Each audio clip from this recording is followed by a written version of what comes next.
Welcome to Fear and Greed, the week ahead. I'm Sean Aylmer, and as always, I'm joined by economist Stephen Koukoulas. You'll find him at thekouk.com and on Twitter using the handle TheKouk, TheKouk. Stephen, good morning. Good morning, Sean. What a cracking week last week was. We got some serious surprise news from the Reserve Bank, and everything went from there. It did, and I think, yes, it was a surprise. I don't think too many people were expecting a 50-point move from the RBA last week. We all knew they were going to hike, but I think their concern about the inflation rate, when you read the statement that Dr. Lowe put out, it's clear that they are genuinely now worried about the inflation outlook.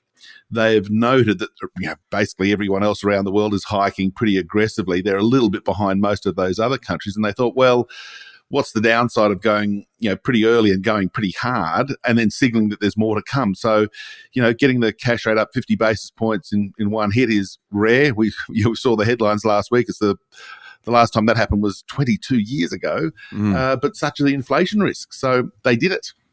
So this idea of front-loading the interest rate rises, certainly it hit the share market, it hit the Australian dollar, it hit the bond market, probably will hit housing. What's the idea? I mean, the concept of just pushing really hard early as opposed to what the Reserve Bank has done for 22 years and just gradual inclines or declines. Yeah, look, there's a couple of good points to make about that. First of all, we're starting from such a low interest rate.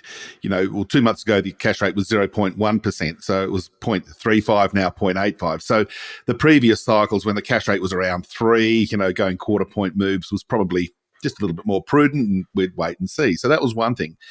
The other thing that, unlike previous cycles where inflation was creeping up, if you like, from sort of like 2.25% to 2.75% to maybe hitting 3%, we have already got the underlying inflation rate going from 1.5% just 6 to 9 months ago to now being 3.7%. And I think every forecaster and their dog's looking at 4.5% for the underlying rate. So it's quite a different cycle this time. It's an unusual one, that's for sure. So front loading, as you said, is getting that medicine out there as quickly as possible, sort of like getting that medicine to constrain demand, to sort of suppress the demand side of the inflation pressures. We also know there are supply chain issues, but there is a demand element to it too. They want to just get it early. And again, as I was saying, they've signalled that there's probably going to be another series of hikes in the next 3 or 4 months. And what I thought was interesting, Ian Macfarlane, who was the Reserve Bank governor, not the last one, the one before, he was there until 2006. Ian doesn't talk about the economy very much, but he was out last week saying that he expects prices to remain high for a long time. I mean, inflation to be 3, 4, 5% for quite a few years. Yes, and he's a fairly sort of sober, mild-mannered sort of character too. Yeah. Like he doesn't sort of grab a headline for the sake of grabbing a headline. So his comments were very, very noteworthy, I think it's fair to say. And then when we looked at what he said, and I think most of the bank commentary that I've read from the bank economists and the like, they're all really expressing this genuine concern about the inflation readings. We know that in the US inflation's high. They're hiking again. We've even got, Treasury Secretary now, Janet Yellen, talking about the need for fiscal policy to also move to a restrictive stance, to cool the economy down, to help the monetary policy tightening to get that inflation rate back down. So that's the sort of dynamic that's happening in the US. It's the same sort of dynamic that I think is happening here. Okay, so a lot of this is because people have jobs. And of course, this week we get the labour force data out for last month. Indeed. So it'll be another strong reading for the labour market. We're all pretty sure that we know that, the SEEK job ads and the ABS job vacancies, ANZ job ads, there's a whole lot of different measures about recording how much demand from the private sector there is for labour, and they are all booming. So Thursday this week, we're going to see probably another solid increase in employment. And we're probably going to see another fresh 48-year low for the unemployment rate, currently 3.9%, probably going to 3.7 or 3.8, something like that. So it's a good news story. And I think, as you alluded to, Sean, that when people have a job, they earn money, they have the inclination to spend some of that money. So it actually feeds into this narrative that the economy is doing okay despite these concerns about cost of living, petrol prices, lettuce prices, dare I say, and the interest rate hiking cycle that's unfolding. Okay. Well, an interesting phenomenon in the US and the UK, there are now more job vacancies than people unemployed. Australia isn't quite at that level. But it's a funny concept, that one.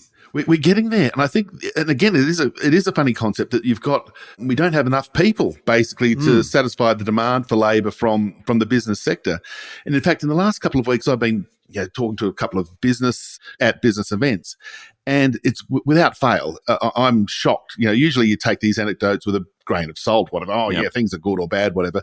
But every single one of these meetings, conferences, chat over a cup of coffee, whatever, they're saying we cannot find workers. And this is from IT gurus and the like, who are in very scarce supply, to a whole range of semi-skilled, unskilled workers. They just need to wash the dishes, basically. So there's a real shortage of labour out there, and either we've got to open up the immigration funnel to let people in and satisfy that demand, or we've got to cool the economy down to reduce demand for labour. It's sort of an interesting policy dilemma, isn't it?